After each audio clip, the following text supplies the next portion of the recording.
Welcome back here tonight live at 6 o'clock, and tonight we are digging deeper into a recent investigation in which an area assistant police chief and a city manager were both accused of harassment. Both still remain on the job and no charges filed. Yeah, two East Dubuque City employees, Officer Gerald Fluhr, who served as assistant police chief, was accused by at least 7 women of sexual misconduct and unwanted sexual advances. And the city manager of East Dubuque, Geoff Barklow, was accused by 1 woman of alleged harassment. Now, KWWL reporter Ashley Neighbor obtained several documents from the state of Illinois under the Freedom of Information Act. And Ashley has been combing through them today. She now joins us live in the Telegraph Herald newsroom in Dubuque. Ashley.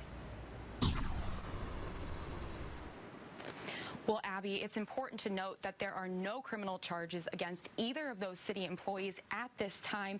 Both of those investigations cited a lack of evidence as a reason why, but here's what we found in those documents. Inappropriate, even if he was not a police officer. Those are the words of one of the 7 women who accused, at the time, East Dubuque's assistant police chief, Gerald Fluhr, of sexual misconduct. Of those 7, 4 of the women say they were sent sexually suggestive messages or were the object of unwanted verbal comments from Fluhr. One of those messages going back to 2015, and many of them too explicit for TV. When one of the women confronted him about the comments, he said it was due to alcohol and sleeping pills.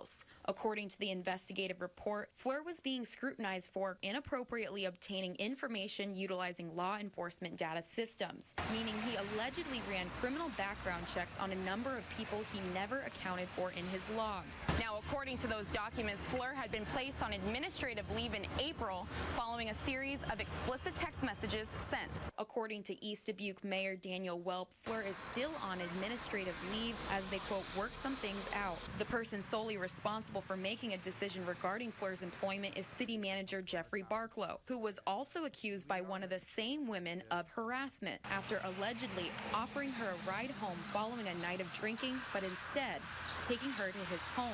When I reached out to city manager Barklow regarding the status of Fluhr's employment, he told me, quote, he would not be commenting on personnel matters at this time. While both men were cleared of criminal charges, there are still questions about the status of their employment with the city. Now, both the sheriff and the police chief requested this investigation. Joe Davies County Sheriff Kevin Turner told me that while Fluhr had worked as a deputy for the sheriff's department in the past, he had not done so since March. Live in the Telegraph Herald newsroom, Ashley Neighbor, News 7 KWWL. Ashley, thank you for the update here tonight. By the way, the city of East Dubuque recently held a Planning and Civil Service Committee meeting. That was last night, where city manager Barklow's employment contract apparently was brought up, so that contract does expire here in the near future. Yeah, and by the end of the meeting, the committee had decided to hold off making any decisions until July 23rd.